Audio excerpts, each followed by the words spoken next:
प्रयागराज में चल रहा महाकुंभ आज विधिवत समाप्त हो गया। मुख्यमंत्री योगी आदित्यनाथ ने आज पूजा पाठ कर इस मेले की समाप्ति की बाकायदा घोषणा की। योगी आज साफ सफाई कर्मियों से और पुलिसकर्मी और मीडिया सबको धन्यवाद देना नहीं भूले। सीएम योगी ने महाकुंभ में हुई भूल चूक के लिए क्षमा भी मांगी। वैसे पीएम नरेंद्र मोदी भी पीछे नहीं रहे। उन्होंने भी अपने ब्लॉग में लिखा कि श्रद्धालुओं की सेवा में कहीं कुछ कमी रह गई है तो जनता जनार्दन का भी क्षमा प्रार्थी हूँ। मेले के आखिरी दिन कैसा रहा कुंभ का माहौल, देखिए हमारी इस रिपोर्ट में।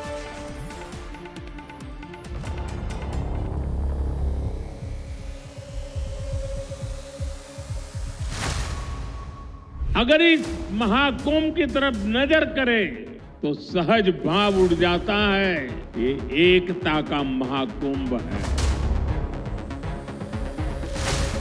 तो महाकुंभ में अगर विश्व स्तरीय सुविधा नहीं होती, अब तक 63 करोड़ से अधिक श्रद्धालु उस महाकुंभ के आयोजन का हिस्सा नहीं।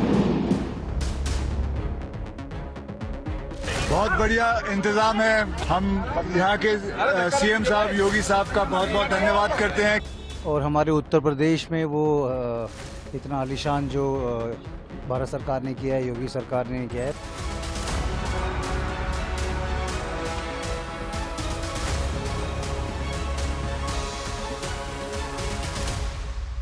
आस्था को आंकड़ों में समेटना मुश्किल होता है, लेकिन महाकुंभ जैसा आयोजन भी दुर्लभ है।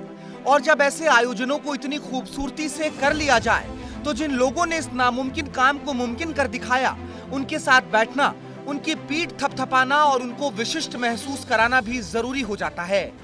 महाकुंभ के इस महाआयोजन को करने में सफाई कर्मियों से लेकर नाविकों तक हर किसी का महत्वपूर्ण योगदान रहा। सीएम योगी ने भी इन सफाई कर्मियों के साथ भोजन किया, अपनी कैबिनेट के साथ अरेल घाट की सफाई की और इनाम के रूप में इन सफाई कर्मियों के लिए 10,000 रुपए के बोनस का ऐलान कर दिया। दुनिया के सबसे बड़े मेले की तारीफ किए बिना प्रधानमंत्री भी नहीं रह पाए और उन्होंने भी सोशल मीडिया पर मां गंगा से आशीर्वाद बनाए रखने की कामना की।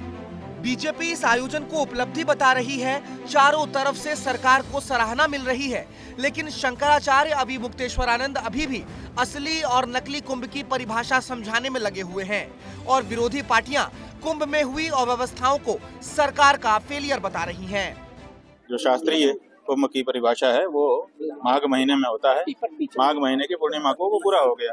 सारे कल्पवासी वहाँ से माघ महीने की पूर्णिमा को ही जा चुके थे, तो कुंभ तो तभी पूरा हो गया था। पर जो सरकार की व्यवस्था है, सरकार की व्यवस्था मैं समझता हूँ कि पूरी तरीके से ध्वस्त थी। वो राम भगवान के भरोसे वहाँ पर सारी चीजें चली हैं, क्योंकि इनके जो व्यवस्थाएं थी उस व्यवस्था ने पूरी तरीके से सभी चीजों को ध्वस्त कर दिया। हालांकि इन सब के बीच हिंदुत्व की सॉफ्ट पिच पर खेलने वाली नई नवेली कांग्रेस इस बार भी पॉलिटिकल स्कोर करने से चूक गई। राम मंदिर के बाद ये दूसरा बड़ा मौका था जब कांग्रेस पार्टी सत्ता पक्ष के द्वारा प्रचारित की जाने वाली एंटी हिंदू छवि को सुधार सकती थी, लेकिन कांग्रेस इस बार भी फेल हो गई।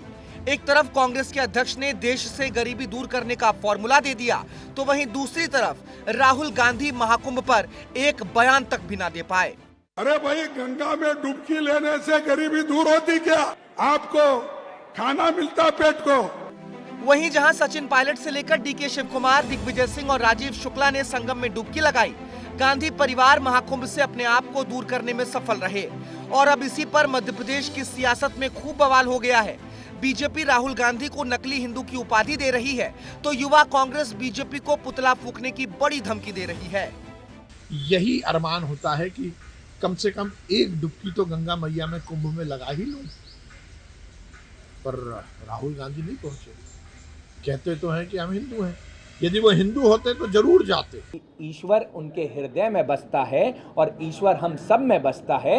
ये राहुल जी को आप उल्टे जाके सीख लीजिएगा कि आध्यात्मिक रास्ता पे उन्होंने कितने ईश्वर को पाया है। ये जवाब उनसे आपको बहुत अच्छे से सुनने को मिलेगा।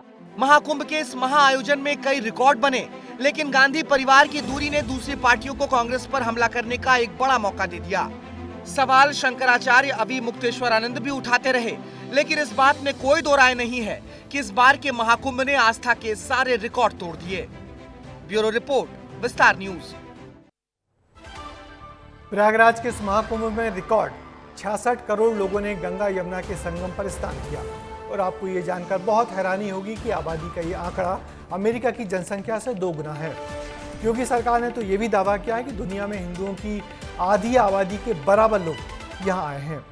प्रयागराज के कुंभ के बाद अब 2027 में नासिक में कुंभ और उज्जैन में सिंहस्थ लगेगा। तब उसमें भी क्या इतने ही श्रद्धालुओं का मेला जुटेगा, अब ये बड़ा सवाल है।